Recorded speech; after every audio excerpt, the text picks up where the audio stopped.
Thank you for showing up early. Thank you for sticking during the session. I'm Giacomo, very happy to present this project here, joined with Kostas and Salomón, both the GSP. This is on maritime shipping and the inefficiencies that arise there. Something that's, I guess, very common to every transportation market, and everyone in this room is familiar with, is the fact that oftentimes these vehicles are traveling empty, be they are trucks, vehicles, cars, large ships. There's a substantial amount of time where they are not being used for what they will be. And everyone usually points to demand imbalances as being the main cause for this, because, as you can see in this New York Uber request, everyone wants to go to Midtown, but no one wants to go out of Midtown. And yes, sure, that's a big component. But today I want you to think and focus your attention on a slightly different topic, and that's the market structure and how market structure, the fact that there are many competitors in this market, affects the extent that empty travels, the extent to which empty travels are a problem in these markets. And we're going to do so in the context of oil shipping, because we have collaboration with an oil shipping company. But before I go any further, I want to give you a very, very quick intuition of how oil shipping works and why it's actually very close to taxi and ride sharing. So, from a formal point of view, it's basically a decentralized two-sided market. There's demand, oil exporters, and the supply, oil ship owners. So suppose that I am a ship owner, and spoiler alert, I am not, unfortunately. If I've just terminated the laden leg of my travel, that means I have just discharged whatever load I have at the port, and it's very unlikely that I have a new load starting from the same port there. And actually, we're going to see how unlikely it is. So the moment I have discharged, I have to decide to move somewhere else and start what's called the ballast leg, so the empty part of my travel. And then I choose a destination, and when I get close to the port, my brokers start arranging loads for me. If I'm lucky, these contracts gets agreed upon. I enter the port, load my cargo, and earn my money and go to discharge port. But sometimes I'm not that lucky, and I have to change my destination. So after traveling empty for a long period of time, I have to travel empty again. So this is basically the same dynamics that you would see for Uber drivers or taxi drivers. So choosing your ballast destination and the destination of the loads that you're going to accept is actually crucial to remain profitable over time. The data that we have come from an oil shipping company that's also a market analytics provider. So part of their job is serving the market. What we have access to is data about 6,000 oil tankers for 4 years. They are divided into basically 6 independent markets that people in the field refer to vessel classes, meaning a ship belongs to a vessel class based on its size. These can be considered basically independent markets in the sense that they cater to different needs of different oil exporters. And after, in a couple of slides, whenever I'm going to show you numbers, I'm going to show you numbers for one particular market, but they generalize with little variation. So for each ship in this dataset, we have data on the voyages that they performed. So we have geographical data where they went over this 4-year period, at what time they were empty, at what time they were laden, where they loaded their cargo, when this happened. Importantly, though, we also have information about fuel consumption. That is the main component of each trip variable cost. So we know how expensive it was for these people to operate. And even more importantly, we know who was operating these ships. So we know who was making the commercial decision of, I'm going to take this cargo and go there, or I'm not taking this cargo and I'm traveling empty somewhere else. And what we can see is this market is extremely fragmented. Basically, the vast majority of people control between 2 and 3 ships, with only a handful of operators have more than 15. And so why are we talking about this? Well, I'm talking about this because this is a market with very low utilization in terms of miles. Approximately 45% of all miles are empty. It means that most likely, if you go out there in the Atlantic Ocean, almost 1 in 2 ships is completely empty and just burning oil for the sake of reaching a destination. Virtually all loads are being picked up by someone that does not come from the port where the load is originating from. So let's get back to the causes of the potential causes of these empty travels. Well, you should be seeing we should be seeing colors, but you can't. But these are the first obvious culprit is demand imbalances. As you could expect, there are some countries that are mostly oil exporters, and then some countries that are mostly oil importers. And even without colors, you can guess who's the usual suspect here. Then there's structural uncertainty. Even if I'm reasonably certain that I'm going to find the loads showing up in Saudi Arabia, I don't know exactly what day I should be in Saudi Arabia, and even then, which port is going to be showing up. So definitely this is going to be a concern for me as an operator. And then this is what we want to concentrate upon, which is market fragmentation. The fact that there are many independent decision makers whose equilibrium interaction shapes the flows here. So what we're going to do first is assess the relative importance of all this. We are going to expect that demand imbalances bears the lion's share for these travels, but how much so? So I said I have an estimate of the costs associated with each empty travel. And let's say that this line is the total cost. Oops. Well, okay. This line is the total cost that I see. I want to break it down by demand imbalances, fragmentation, and I'm going to start from demand imbalance. So, what is the amount of this cost that I can attribute only to demand imbalance? Where intuitively it's the amount that I would have to pay in any case, even if I controlled everything, even if I knew everything. And obviously, I have. Since I get information about what was transported, this is the approach that we're going to take. We're going to say the share of ballasting costs that are due to demand imbalances is this ratio between the minimum cost that I have to incur to serve this demand and the cost that I observe. And how do I find the minimum cost? Well, solving a match load vessel assignment problem. This is a linear integer program with a central planner and has perfect information, subject to constraints that you can imagine, in particular the fact that you are not creating ships out of thin air, and we are imposing that all loads depart exactly the same day that they departed in reality. So what I'm doing here is just reshuffling the assignment of vessels to ships within the same vessel class. So it's not that I'm assigning a tiny vessel to a gigantic load. And if I compute the optimal value of this problem, what I find is, I don't know what's this one. It's here.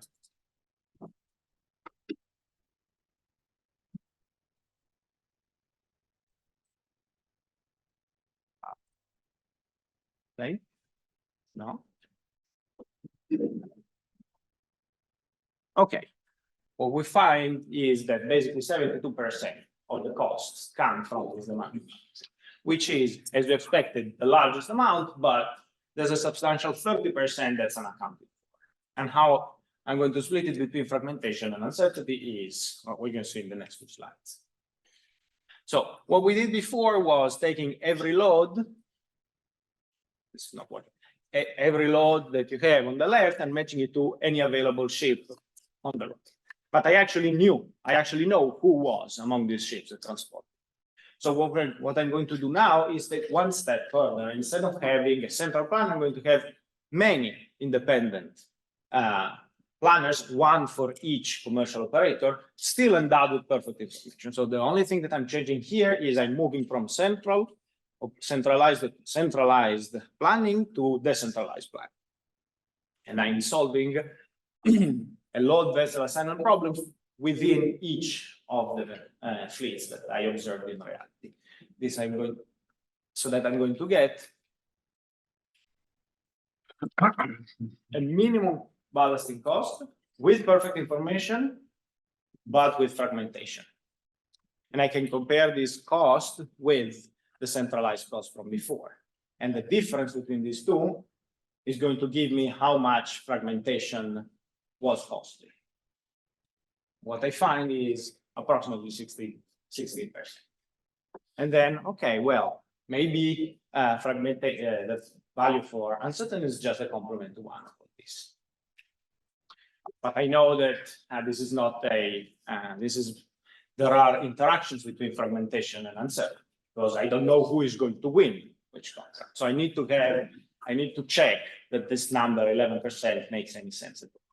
So we have an alternative way of estimating the share due to uncertainty, and that's by changing another component compared to the centralized planner with perfect information. Here we have a centralized planner with uncertainty. How do we solve this problem? This becomes a dynamic load vessel assignment problem. You cannot obviously solve exactly. What we do is we solve it in an approximate manner using reinforcement learning. We first train a value function on an environment that was calibrated in our data, and then we replay the data and see how the central planner would perform. What we find is that number 11% is not too far off. This alternative approach gives us 7%. So my conclusion is going to be that fragmentation can explain between 16 to 20% of the empty minutes that are created in this market. So this is a substantial amount in terms of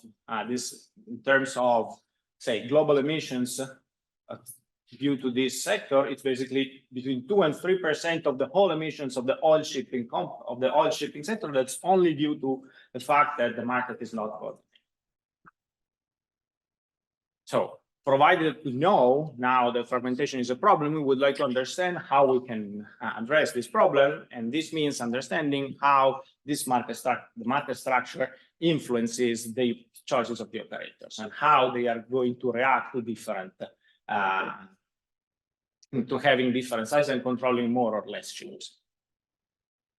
And we're going to do so using a growing trend in the oil shipping market, which is that of shipping pools. So shipping pools are an agreement between commercial operators who decide to surrender control of their vessels to someone else, who's going to be the guy that takes all the commercial decisions. So it's as if Daniela and I both have 2 ships, said, you know what, I'm not very good at managing my 2 ships. Daniela is going to take control of my 2, now she has 4. And I'm very happy because she's better than me at making these decisions. So what we are going to do is exploit the variation in the size of these shipping pools over time, over the 4 years that we observe, to get insights about how efficiency and the strategies change.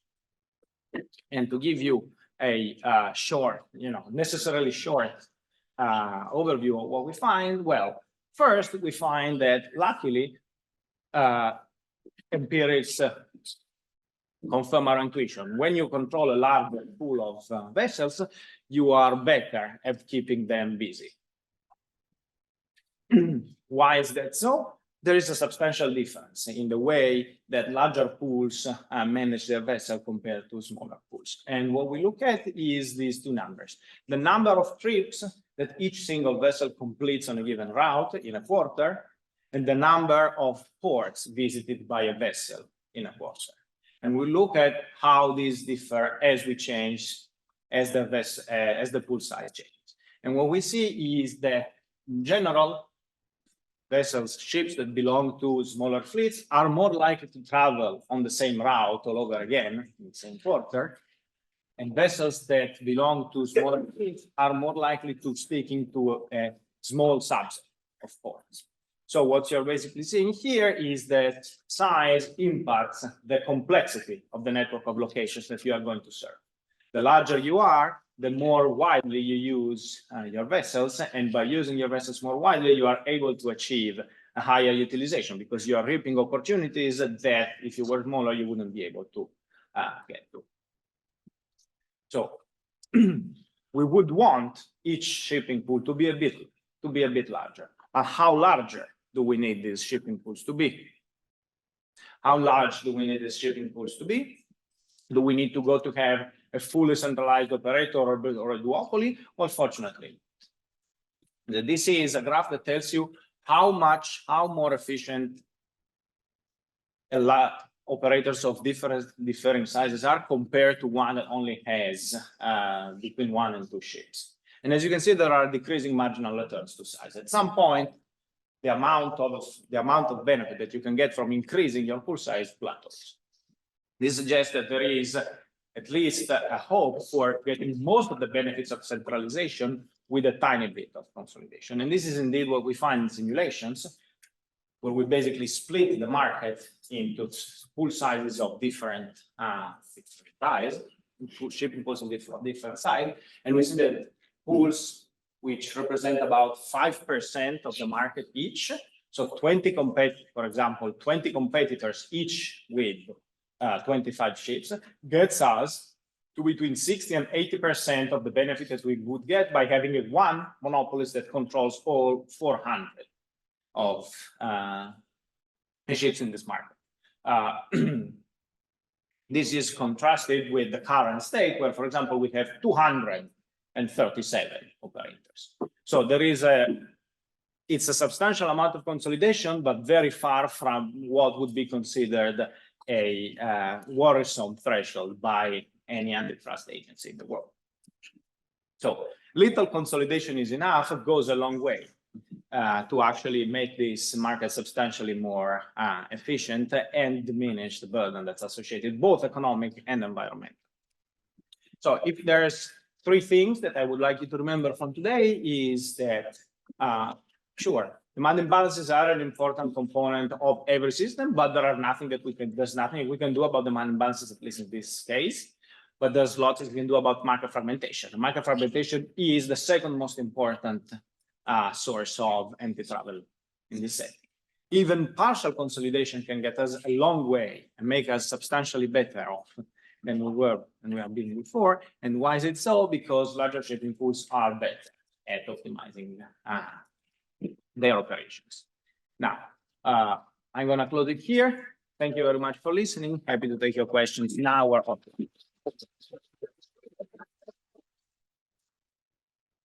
Yeah. So you're assuming there's no like price competition effect from consolidation, is that correct? In the simulations that curve that you saw before, sorry, with these curves here, we are not recomputing an equilibrium. So it's just like cost synergy. Yes. Yeah. Correct. Yeah, many questions. You can go first. Okay, you were first. My question is, when you calculate the optimization for fragmentation in your graph, you show like you segment the partition, the bipartite graph, but I don't see how the pores are partitioned, because if you break up, yes, that part, like what is the optimization there? Like, do you assume, for example, one shipper goes first and then the second one uses the remaining? Like when multiple shippers want to ship the same port, who gets it? So these dotted lines, dashed lines that you see are basically saying that in reality, this ship, and this ship belong to the same commercial operator, and they transported these loads. Okay, so it's under some assumption. Now I'm just reassigning the loads among the ships that are available to the commercial operator at that time. I see. Okay. Bye. You, sir. My question is a little bit beyond the scope of your topic. But is there an industry-specific reason that would go against consolidation? I don't know, different incompatibility standards or something like that. I'm just wondering. Yeah. So I think there's many reasons. In this industry specific, many of these companies are, being heavily subsidized by their own governments to remain independent. So it's not that every country in the world would allow their commercial fleet of oil tankers to be controlled by someone else that's headquartered somewhere else. So that's definitely a point. There are also factors related to the fact that the matching between supply and demand occurs through these informal relations. So oftentimes the personal relationship between a ship owner and the broker is more important than the actual efficiency of the ship. So there's a lot of factors that that's very difficult to model in a different. Yeah, the two of you. What's my question? Okay. I really like what you did with the just uncertainty thing, but I'm struggling a little bit with whether that is, like when you say the central planner, you're effectively saying all of the ships are consolidated. Yes. And what is the uncertainty that then remains that you're capturing in that simulation? There it's the actual, for example, the fact that even if, as I mentioned, even if the arrival rate of loads in Saudi Arabia is higher than anywhere else, there's still some randomness involved in this. So more or less, as you were saying, as it was in your presentation, there's different scenarios, but still conditional on you going there, there's still going to be randomness about, is this a good week or is it a bad week? I guess I struggle a little bit with the distinction between uncertainty and fragmentation, because it seems like in your case, there's like, actually similar to us, there's two-stage uncertainty. One is the uncertainty about what realizes. Yeah. And the other is the uncertainty about who wins the load. Yes. Let's talk about that offline.